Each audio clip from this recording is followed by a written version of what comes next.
संशोधन कानून को लेकर के बांग्लादेश में प्रदर्शन का ऐलान कर दिया गया है। जी हां, आपको बता दें कि इस वक्त की बड़ी खबर सामने आ रही है, जहां पर बांग्लादेश की खिलाफत मजलिस पार्टी ने विरोध प्रदर्शन का ऐलान करते हुए 23 अप्रैल को ये कहा है कि वो ढाका में भारतीय दूतावास के सामने प्रदर्शन करेंगे। तो भाई दूसरी बड़ी खबर की बात करें तो आपको बता दें कि राम मंदिर को बम से उड़ाने की धमकी मिली है। दरअसल ये धमकी मंदिर ट्रस्ट के ईमेल आईडी में प्राप्त हुआ है, जहां पर यह कहा गया है कि वो मंदिर को बम से उड़ा देंगे। आपको बता दें कि इस पूरे मामले को लेकर के योगी सरकार की पुलिस सख्त एक्शन मोड में नजर आ गई है। बकायदा इस पूरे मामले को लेकर के एफआईआर दर्ज की गई है। इसके अलावा अयोध्या में अलर्ट जारी कर दिया गया है। लेकिन सबसे पहले नजर डालते हैं बांग्लादेश की खबर पर। आपको बता दें कि वक्फ कानून 2025 को लेकर के हिंदुस्तान के कई इलाकों में विरोध प्रदर्शन हो रहे हैं। अब इस मुखालफत की आग बांग्लादेश तक पहुंच गई है। दरअसल वक्फ कानून के खिलाफ बांग्लादेश की खिलाफत मजलिस पार्टी ने विरोध मार्च का ऐलान कर दिया है। बांग्लादेश की खिलाफत मजलिस पार्टी ने हिंदुस्तान के वक्फ कानून 2025 के खिलाफ 23 अप्रैल को विरोध मार्च निकालने का ऐलान किया है। पार्टी ने यह फैसला केंद्रीय कार्यकारी परिषद की बैठक के दौरान लिया है। वक्फ कानून के खिलाफ मार्च ढाका में स्थित भारतीय दूतावास तक निकाला जाएगा। बता दें कि खिलाफत मजलिस पार्टी के अध्यक्ष आमिर मौलाना मोइनुल हक ने हिंदुस्तान पर संगीन इल्जाम लगाते हुए कहा कि बीजेपी सरकार हिंदुस्तान के मुसलमानों के खिलाफ हिंसा को बढ़ावा दे रही है। सरकार नए बिल के जरिए वक्फ की जमीनों पर कब्जा कर रही है और जबरदस्ती इसे कानून का शक्ल दे रही है। इसके साथ ही मौलाना हक ने कहा कि सरकार इस कानून के जरिए मुसलमानों के मजहबी अधिकारों का हनन कर रही है। बता दें कि खिलाफत मजलिस पार्टी ने मुद्दे को इंटरनेशनल लेवल तक ले जाने की बांग्लादेश की सरकार से अपील की है। पार्टी ने जोर दिया है कि यूएन में हिंदुस्तान के इस कानून की निंदा की जाए। साथ ही पार्टी ने बांग्लादेश की सरकार से अपील की है कि वो हिंदुस्तान में मुसलमानों के हक की रक्षा के लिए जल्द से जल्द कोई मजबूत कदम उठाए। आपको बता दें कि बांग्लादेश की पार्टी अध्यक्ष ने हिंदुस्तान की मीडिया पर इल्जाम लगाया कि वो बांग्लादेश में अल्पसंख्यकों के उत्पीड़न का झूठा प्रचार कर रही है। मौलाना हक ने बांग्लादेश की सरकार से अपील की है कि सरकार जल्द हिंदुस्तान के नए वक्फ कानून पर अपनी चिंता जाहिर करे और मुसलमानों के हक के हनन और कत्ल का विरोध जाहिर करे। तो भाई दूसरी बड़ी खबर की बात करें तो आपको बता दें कि अयोध्या के भव्य श्री राम मंदिर को बम से उड़ाने की धमकी मिली है। इससे संबंधित अंग्रेजी में लिखा एक ईमेल राम मंदिर ट्रस्ट को मिला है। यह ईमेल तमिलनाडु से आया है। 14 अप्रैल 2025 को इसकी जानकारी पुलिस ने दी है। बता दें कि ईमेल में महिलाओं और बच्चों को राम मंदिर से दूर रखने की हिदायत दी गई है। साथ ही मंदिर परिसर में आरडीएक्स धमाके की बात कही गई है। आपको बता दें कि इस घटना को लेकर के साइबर क्राइम थाने में रिपोर्ट दर्ज कराई गई है और पुलिस के साथ सुरक्षा एजेंसियां इसकी जांच में जुट गई हैं। आपको बता दें कि पहला मौका नहीं है जब राम मंदिर को इस तरीके से उड़ाने की धमकी दी गई हो। इससे पहले भी कई बार मंदिर पर हमले की धमकी दी गई है। इस बार जो धमकी मिली है वो घोटालों से ध्यान हटाने के लिए हमले की बात कही गई है, जिसके बाद से पुलिस और जांच एजेंसियां मेल की जांच में जुट गई है। हालांकि पुलिस और राम मंदिर ट्रस्ट अभी इस बारे में कुछ भी नहीं बोल रही है। इससे पहले सितंबर 2024 में भी राम मंदिर को बम से उड़ाने की धमकी मिली थी। बता दें कि अयोध्या में आतंकी खतरे को देखते हुए सुरक्षा के पुख्ता और खास इंतजाम किए गए हैं। राम मंदिर और उसके आसपास के क्षेत्र में लगातार ऐसे जमीन थे जिसे अभी सुरक्षा व्यवस्था रहती है। इतना ही नहीं, पूरे क्षेत्रों को एंटी ड्रोन सिस्टम से लैस किया गया है। उधर मंदिर निर्माण समिति के अध्यक्ष निपेंद्र मिश्रा ने जानकारी देते हुए बताया कि राम मंदिर में सुरक्षा की दृष्टि से लगभग 4 किलोमीटर लंबी सुरक्षा दीवार का निर्माण शुरू कर दिया गया है। ये दीवार 18 महीने में बन करके तैयार हो जाएगी और इस दीवार का निर्माण इंजीनियर इंडिया लिमिटेड द्वारा किया जाएगा। आपको बता दें कि वैशाखी और डॉक्टर अंबेडकर की जयंती पर 14 अप्रैल को मंदिर के गर्भगृह के शिखर पर कलश स्थापित भी किया गया और इस कलश स्थापना को लेकर के निपेंद्र मिश्रा ने बयान भी दिया। क्या कुछ उन्होंने मीडिया से कहा राम मंदिर की भव्यता को लेकर के, आप भी सुनिए। चर्चा तो हुई है, लेकिन आपने पढ़ा भी होगा, देखा भी होगा कि अब उपलब्धियां जो अंतिम चरण में इस प्रोजेक्ट का है उसकी शुरुआत हो गई है।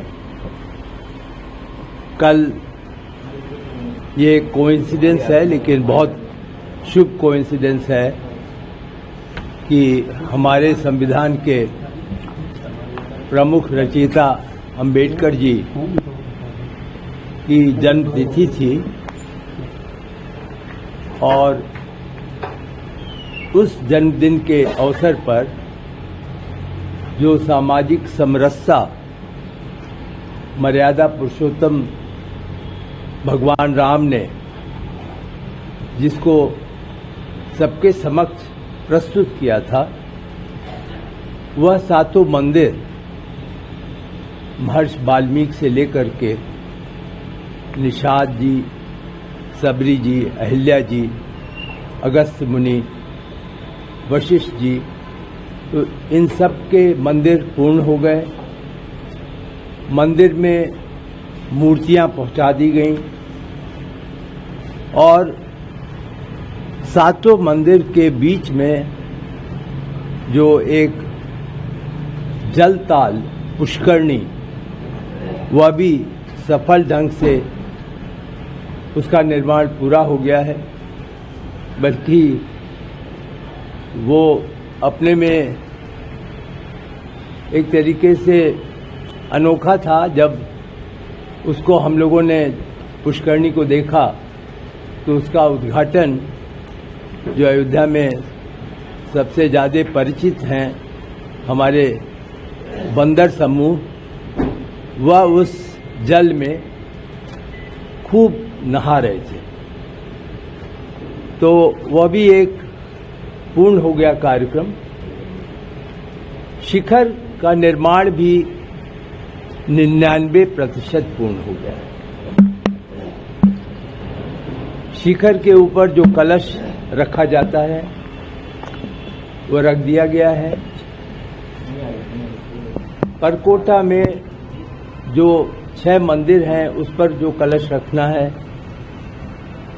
उसकी भी पूजा हो गई है और अब से 30 अप्रैल के बीच में वहां पे भी कलश रख दिया जाएगा। और उन 6 मंदिरों में भी जिन भगवानों की मूर्तियां रखी जानी हैं, देवी देवताओं की मूर्तियां रखी जानी हैं, वह भी रख दी जाएगी। तो धीरे धीरे हम अपने लक्ष्य की ओर, यद्यपि विलंब हुआ है, क्षमा चाहता हूं आप सभी से, विलंब हुआ है, लेकिन हम अपने लक्ष्य की ओर पहुंच रहे हैं। आज भी कार्यक्रम है, गोस्वामी तुलसीदास जी की मूर्ति का भी अनावरण होगा और उसके बाद श्रद्धालु उनका दर्शन कर सकेंगे। तो एक और दिशा में एक कदम आज उठ जाएगा। कल हम सभी ने मिलकर के संग्रहालय में अब कार्य को आगे बढ़ाने पे चर्चा की। आप जानते हैं कि उसमें बहुत निर्माण कार्य, मरम्मत का और विस्तार का दोनों ही किया जाना था, लेकिन हम लोग अब प्रयत्नशील हैं कि उसमें कम से कम 5 गैलरी का कार्य अगले 3 महीने में यदि हम पूर्ण कर सकें तो वहां पर भी हम श्रद्धालुओं को एक सुविधा मिल सकेगी कि वो वहां पर जाएंगे। तो कुल मिलाकर के आपको मैंने प्रगति से अवगत करा दिया। आप अपनी शुभकामनाएं कंस्ट्रक्शन कमेटी को दें, जिससे आगे भी हम इसी प्रकार कार्य कर सकें। जहां तक रामलला की 2 प्रतिमाओं का प्रश्न है, वह तो पूरी तरीके से न्यास निर्णय लेगा। मंदिर, आप यह विश्वास कर सकते हैं कि 99% पूर्ण हो गया है। अब कुल मिलाकर के 2000 क्यूबिक फीट पत्थर है जो मंदिर के अगल बगल लगना है। अब मुख्य मंदिर में कोई पत्थर नहीं लगना है। प्रथम तल, द्वितीय तल, भूतल सब पूर्ण हो चुका है और प्रथम तल पर राम दरबार भी मई के महीने में वहां पे भगवान विराजेंगे और न्यास निर्णय लेकर उसके बारे में कार्यक्रम करेगा।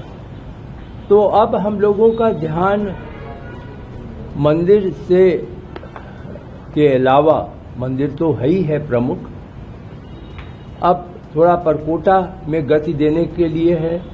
कुछ नए निर्माण कार्य लिए गए हैं, उन्हें पूर्ण करना है। जैसे शू रैक का निर्माण कार्य नया लिया गया है, जो उत्तरी दिशा में जहां की अभी अस्थायी कार्यालय वगैरह हैं, वो भी आने वाले 3 माह में तोड़ दिए जाएंगे और वहां पर जो योजनाबद्ध ढंग से उसको करना है कार्यवाही, निर्माण, वहां पर हॉर्टिकल्चर का कार्यक्रम, ये सब लिया जा रहा है। नॉर्दर्न गेट भी अब लगभग पूर्ण हो गया है, 15 मई तक वह भी पूर्ण हो जाएगा। तो आप यह अनुमान लगा सकते हैं कि कार्यक्रम के जितने हिस्से हैं उन सभी हिस्सों में अब पूर्ति की दिशा में निर्माण समिति चल रही है और मैं समझता हूं कि आप सभी दिसंबर 2025 तक तो रिपोर्टिंग जरूर करेंगे, लेकिन दिसंबर 2025 तक निर्माण पूरा हो जाएगा। फिर आप जो है मुख्य रूप से वहाँ श्रद्धालुओं के बारे में ही बताएंगे। फिलहाल आपको बता दें कि जिस तरीके से राम मंदिर का ये निर्माण हुआ है, जाहिर तौर पर 500 वर्षों का एक लंबा संघर्ष रहा, जिसके बाद आज भव्य राम मंदिर का निर्माण हो रहा है और सिलसिलेवार तरीके से इसकी भव्यता को और भी ज्यादा निखारा जा रहा है। लेकिन वहीं दूसरी ओर कई सारे ऐसे लोग हैं जिन्हें भव्य राम मंदिर का निर्माण रास नहीं आ रहा है और इस तरीके से धमकी भरे ईमेल्स हर बार भेजे जाते हैं। लेकिन इन धमकी भरे ईमेल्स के बावजूद लगातार राम मंदिर की सुरक्षा को लेकर के, अयोध्या की सुरक्षा को लेकर के योगी सरकार और प्रशासन पूरी तरीके से अलर्ट मोड पर है। फिलहाल इस पूरी खबर पर आपकी क्या राय है, कमेंट सेक्शन में जरूर बताएं। धन्यवाद।